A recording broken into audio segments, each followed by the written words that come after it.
Банда Зудович, добрый день. Привет. Рад нашему личному знакомству. Для начала позвольте вас поблагодарить за оказанную честь, за прием. Понимаете, самое нахождение сегодня здесь противоречит здравому смыслу. По здравому смыслу я должен бежать и в лучшем случае смотреть в потолок. Однако мы с вами в Сухуме, в столице Республики Абхазия. Спасибо вам. Для меня это очень ценно. Позвольте задать вопрос. А что наиболее ценно для вас? Может быть, есть какое-то качество в людях, которое вы цените больше всего? Или у вас есть личное убеждение, которое вам помогало в жизни? Спасибо большое, Максим. Ну, действительно, позвольте в первую очередь поприветствовать вас в Абхазии. Мы рады вас видеть. Вы действительно совершенно правы. Сегодня, да, учитывая обстоятельства, вы могли быть в других условиях, но та сила воли, которую вы проявляете, и то стремление к жизни позволяет вам не стоять на месте, сегодня посетить эту замечательную республику. И я думаю, что для многих людей это яркий пример того, как нужно проживать эту жизнь. Позвольте еще раз поприветствовать. А что я ценю в жизни? Конечно же, я ценю, как и все остальные люди, многое. Я благодарен судьбе, жизни за то, что дал мне возможность реализовать себя как человека, дал мне возможность быть в кругу родных и близких. Конечно же, это самое ценное, это то, что делает тебя сильнее, люди, которые окружают тебя. Наверное, великое счастье, когда есть люди, на которых ты можешь опереться. Вот это самое ценное. Ценное здоровье людей, которые окружают тебя. И много обычных человеческих вещей, к которым мы, вы знаете, зачастую привыкли и на которые мы не обращаем внимания. А порой они являются самыми ценными. Поэтому надо ценить жизнь, надо ценить людей, которые находятся рядом с тобой. И я думаю, что это в высшей степени достижение и удача, что в жизни тебя окружают родные, добрые, искренние люди. Если говорить о масштабах страны, что необходимо ценить, конечно, необходимо ценить спокойствие, мир. Необходимо ценить, что мы сегодня в этой республике живем в независимой, свободной стране. Это то, к чему стремились наши предки, то, к чему стремились многие поколения. Вот все это мы ценим. Ценим эту красоту, ценим Божий дар, который сошел на эту землю, это очевидно. И все это достояние, которое нужно сберечь и ценить. Вы знаете, вы абсолютно правы, соглашусь с вами. Я нахожусь в Абхазии уже несколько дней. Меня, безусловно, поразили виды достопримечательности, но больше всего меня поразили ваши люди. Местные жители, они обладают невероятным, особым строением души. Понимаете, у них есть такое неприторное сочувствие и понимание ближнему не только ко мне, а по отношению друг к другу. И знаете, вернувшись домой, я буду вспоминать Абхазию именно этим. А когда вы думаете об Абхазии, не как президент, а просто как простой житель, что для вас в первую очередь значит данная республика? А для меня Абхазия – это в первую очередь дом. Это земля моих предков, это могилы моих предков, это будущее моих детей. Это место, которое столетиями, тысячелетиями оберегалось этим маленьким народом, которое подвергалось серьезным испытаниям, чтобы сохраниться на этой земле. Это дом, который нужно сберечь любой ценой. Именно с таким отношением, с таким трепетом относились и предыдущие поколения. Вы знаете, что малочисленность абхазского народа происходит из-за того, что каждое поколение воевало, и тысячи ребят, молодых ребят зачастую складывали свои жизни. Поэтому ценой своей жизни мы пытаемся защитить свой дом, отстоять свой дом. И Абхазия – это место, которое мне лично и многим нашим соотечественникам не может заменить ни одно место в мире. У нас другого дома нет. И как можно относиться к своему дому, как к месту, которое сохраняет наш этнос, культуру, самобытность. Вы совершенно правы, справедливы, отмечая теплоту людей, граждан Абхазии. Это тоже некий показатель того, что люди устали от агрессии, люди устали от непонимания и от того, что мы не знаем, что завтра произойдет. Мы хотим жить здесь и сейчас, сегодня. Мы хотим созидать. Сегодня еще жива рана прошедшей войны 92-93 годов.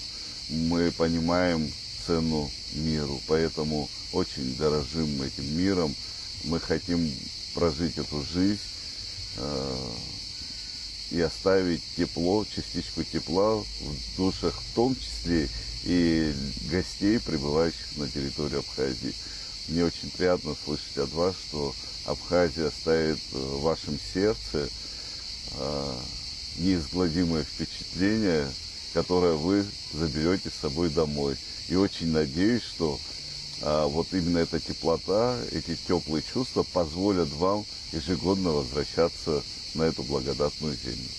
Обязательно. Я непременно вернусь. Скажите, пожалуйста, мы живем в эпоху перемен. Иногда я, как журналист, даже не успеваю за изменениями в мире. Вот, глядя на все эти изменения, как вы думаете, что наиболее важное должна сохранить Абхазия и не потерять ни при каком условии? Действительно, мы живем в очень тяжелом, непростом, а порой и жестоком мире. Мы видим и наблюдаем за всем тем, что сегодня происходит вокруг наших границ, вокруг Российской Федерации. Вообще, как меняется международная повестка, политика, какой передел в мире сегодня, очевидно, происходит. Мы понимаем, что эти процессы косвенно или напрямую, безусловно, затрагивают и нашу республику. То, что сегодня происходит вокруг Российской Федерации, это прямое отражение и на нашей маленькой республике. Поэтому самое ценное и самое главное, что мы не должны потерять, это, конечно же, свою государственность, свой статус, свой язык, свою культуру и самобытность. Сохранив все это, мы можем сохраниться как нация. Порой, скажу откровенно, порой, значит, и коллеги, там, и друзья, и многие люди спрашивают: ну, слушайте, а зачем вам там жить в республике своей собственной, зачем вам то? Дело в том, что только малочисленный народ может понять и осознать, какие угрозы перед нами стоят. Поэтому самое главное — сохранить то, что я назвал выше, и это как раз таки возможность развить и сохраниться в этом мире. Мы сделаем все, чтобы не потерять того, что у нас есть, и обязательно сделаем так, чтобы мы в этом большом, огромном мире не затерялись. Я в этом смысле благодарен и Российской Федерации. Это уникальная поддержка, уникальная возможность со стороны Российской Федерации, руководства Российской Федерации. Хотел бы отметить, что с приходом Владимира Владимировича Путина у нас к нам вообще изменилось отношение, более чувствительнее и более тонко начали понимать нашу проблематику, проблемы Республики Абхазия, и многие возможности с приходом Владимира Владимировича открылись для наших граждан. за что мы неоценимо благодарны. Мы безгранично благодарны за ту поддержку, которую осуществляет даже сегодня, несмотря на все тяжелые условия, на ситуацию вокруг России, мы чувствуем эту поддержку. Я бы хотел отметить, что и наши граждане с благодарностью относятся к этой поддержке. Вы знаете, что большое количество наших добровольцев, ребят сегодня плечом к плечу, как и в те времена Великой Отечественной войны, плечом к плечу находятся рядом со своими российскими коллегами. Наверное, вы знаете, это как раз-таки высокая степень доверия и поддержка наших стран, взаимная поддержка. Это то, чем надо дорожить, это то, что надо сохранять, и мы со своей стороны обязательно продолжим политику, которая нам обозначил народ Абхазии. Мы реализовываем политику народа Абхазии, поэтому мы продолжим эту политику. Я вчера разговаривал с одним из местных жителей, и он мне говорит: Россия нас не бросит. А я ему отвечаю: а Абхазия не отвернется от нас. На мой взгляд, это очень важно. Мы с вами сегодня затронули тему Отечественной войны, вспоминая эти страшные времена, по-настоящему страшные. Как вы думаете, что мы все и в России, и в Абхазии не должны забывать? Что мы должны помнить всегда? Какой урок из этого вынести? Если говорить о Великой Отечественной войне, если мы забудем эту нашу общую историю, мы фактически забываем поколение, которое дало нам возможность жить и развиваться уже на протяжении более 80 лет. Забыть Великую Отечественную войну – это забыть свою историю. Народ и вообще человек, не помнящий своей истории, не имеет перспективы на жизнь. Можно прожить эту жизнь впустую и уйти из этого мира, не оставив ничего. А человек, который сохраняет историю, передает ее следующим поколениям, это жизнь, которая прожита не зря. Поэтому нам нужно беречь эту историю, нам нужно беречь имена, беречь доброе имя наших предков. Сегодня попытка переписать эту историю, она очевидна.